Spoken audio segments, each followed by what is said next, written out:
Today we're going to be looking at some art books that I have in my own personal library. I've got two nice stacks for you here, and we're going to page through them, and then we're going to discuss what these are useful for you in your research.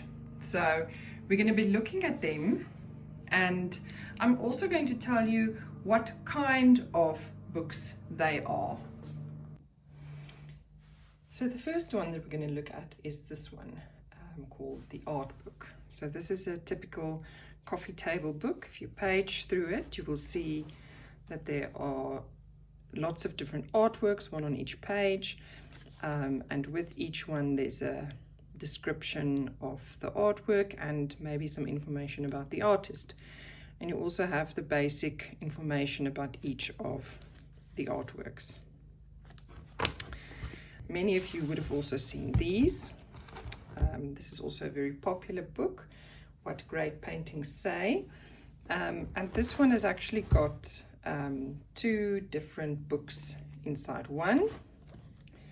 And if we take out one of them, you will see that it's divided into two volumes. This is the second one. If you page through it, you will see that it's more or less chronological. You can read there about different art movements, and for each of these there are artworks which you should know, with explanations of the artworks, some information about the various times that these artworks come from. So you will see there's a lot more information about artworks than in the first book that we looked at. These books, though, even if they have more information than the previous one that we looked at, this art book, still sort of qualifies as a coffee table book. So these are the sort of books that you would look at the very beginning of your research, to find images maybe, or to just find basic information about art movements, or even to find basic information about artists. Here's another example. This one is more themed. It has artists of the new millennium. So if we page through this one, it's more or less the same idea. So this one has got, at the top of the page, you will see there that it's got the artist, and then there's quite a substantial bit written about the artist and their work. There's lots of images. There you see on the subsequent pages there's some more images. There are good descriptions of each of the work, the biographical details. There's the next artist.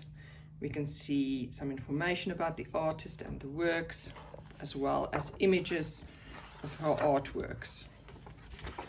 And there is some more images of her artworks. So these first three books, what I refer to as coffee table books, is something that you might find in someone's home, even if they are not particularly interested in art, or maybe someone that has traveled a lot and they are somewhat interested in art, but they've not yet delved deeper into art history or art theory. And that's not to say that they are not good books. They are excellent books and excellent resources, but these would typically be a place just for you to start, to find inspiration, to find artworks. The next two books that we will be looking at are exhibition catalogs. So they're also a kind of book very useful for the researcher, because you can find information on specific artworks, exhibitions, and artists. So the first one is of the 2017 Venice Biennale South African Pavilion, and it's got two artists featured, Candice Bright and Mohal Mudar Singh.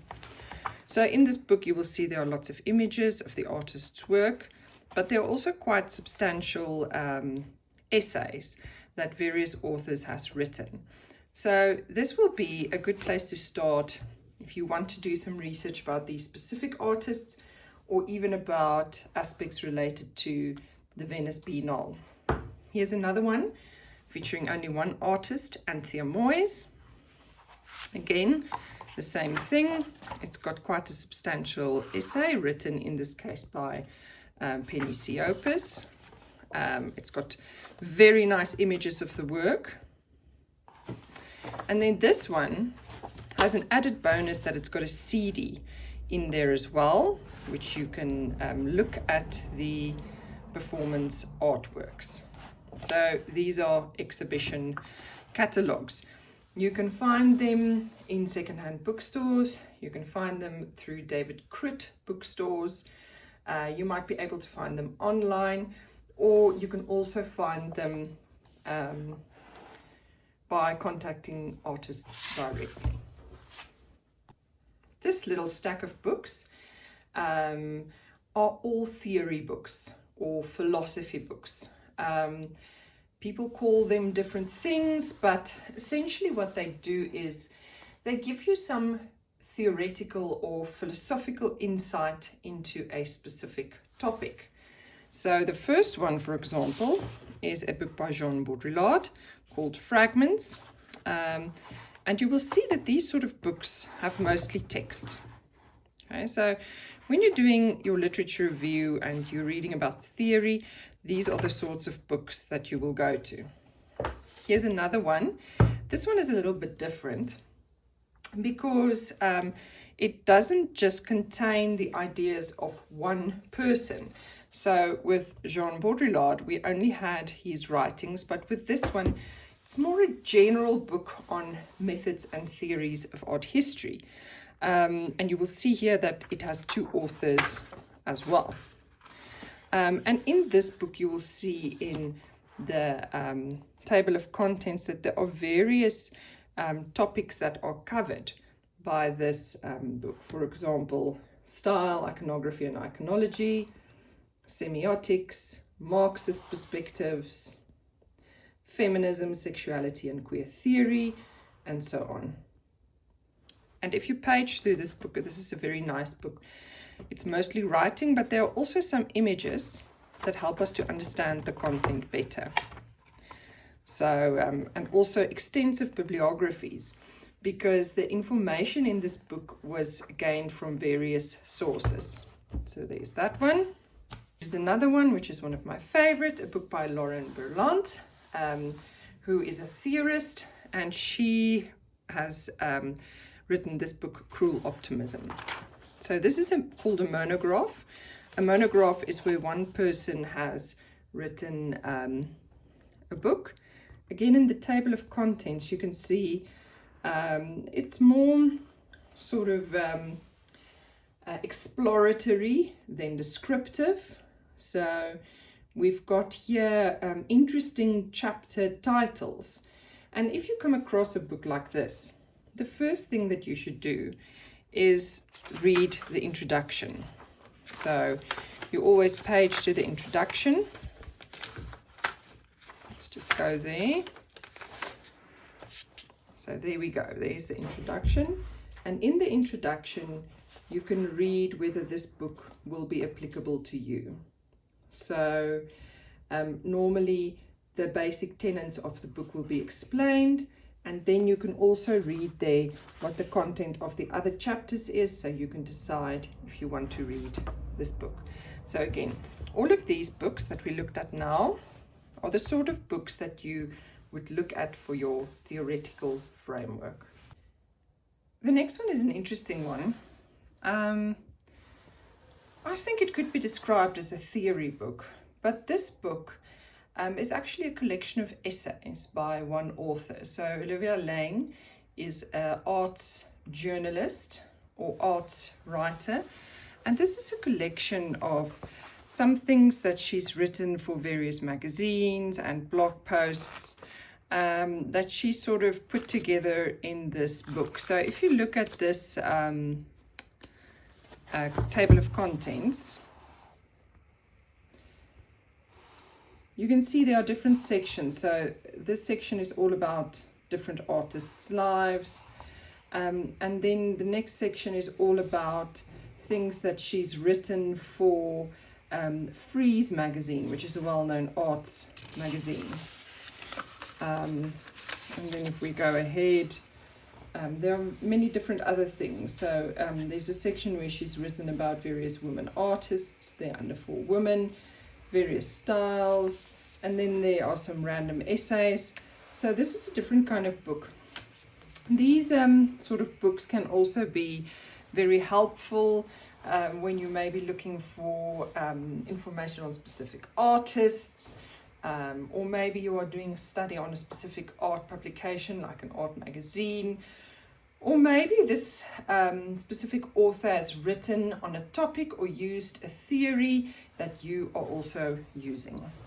The next book stack is what I would call sort of academic art books.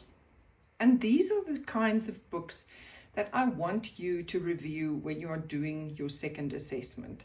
So I'm going to look through them with you so that you can understand what I mean when I talk about an academic art book. So the first one is this one by Lorena Rizzo, Photography and History in Colonial Southern Africa. So you can see it's published by a reputable academic publisher, Wits University Press. And this one is a monograph, which means that it is written by one author. So again, in the table of contents, you can look at the various sections there, what it's all about. And then you will see this book again has got lots of writing. Okay. Academic books about art do have a lot of writing in. Some of them have images. This one has images that is in black and white.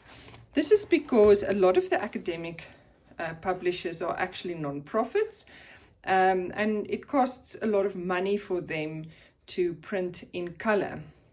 Other academic publishers are profitable companies, but because the readership for academic books is so small, it's very difficult to make a profit. So if you look there, you will see all of the images in this specific book is black and white. This kind of book, here's another example. In this book, this is an edited book. So you will find a lot of the academic books in this sort of genre is edited books, which means that it is edited by, here you will see, it is edited by 1, 2, or 3 people, and then it contains a lot of authors. So if you look here at this table of contents, you will see there that it contains several authors who has written for this publication. And it is all sort of centered around the theme of design.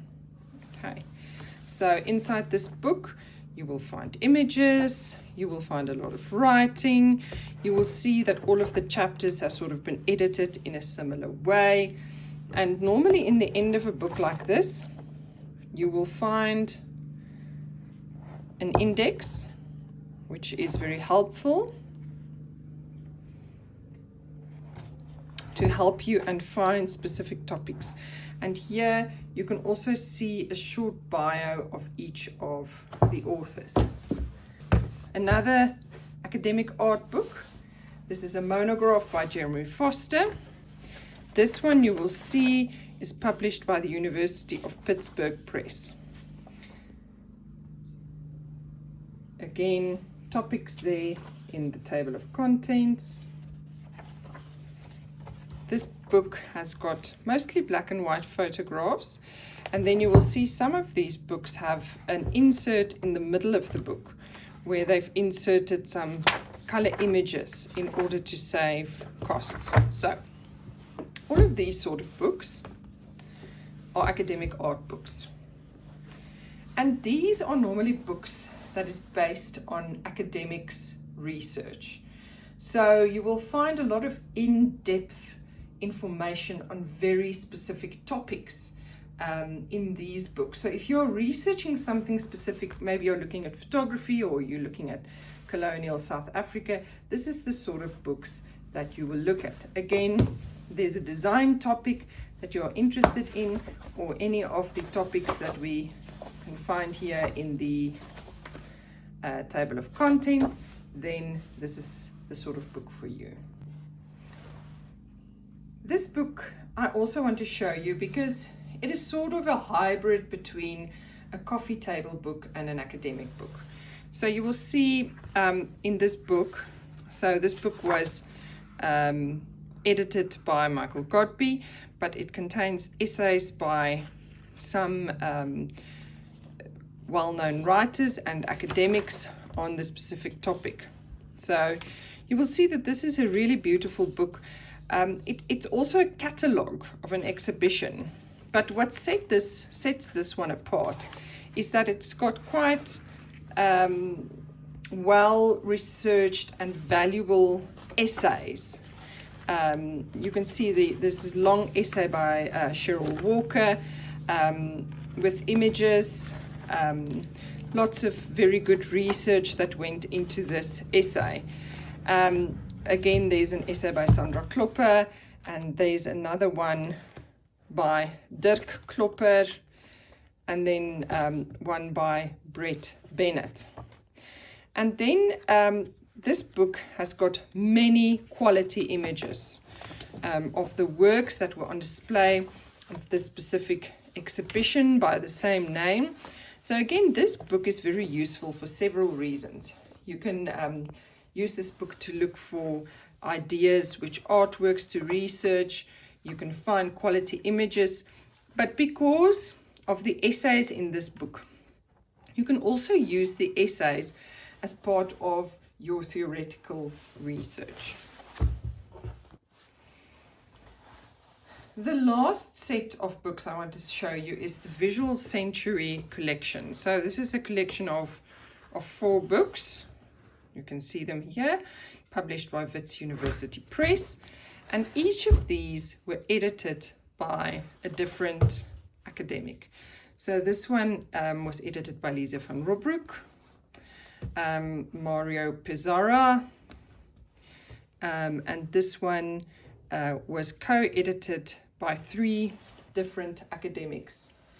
And each of these has a year number that corresponds to various times in the history of South African art. I'm just going to page through one of them so you can see what's in them. I would say this is sort of almost like an encyclopedic publication. The reason why I say so is because it's got excellent essays, like this one written by Mandisi Majavu and Mario Pizarra. You'll see some great essays in here, but also really quality prints of the artworks. Again, here's another essay, and in between the essays you've got these wonderful images. So these books are good for various reasons. They've got excellent essays, they've got excellent images of various artworks with all the relevant information there. These are great books if you can get your hands on a set of these.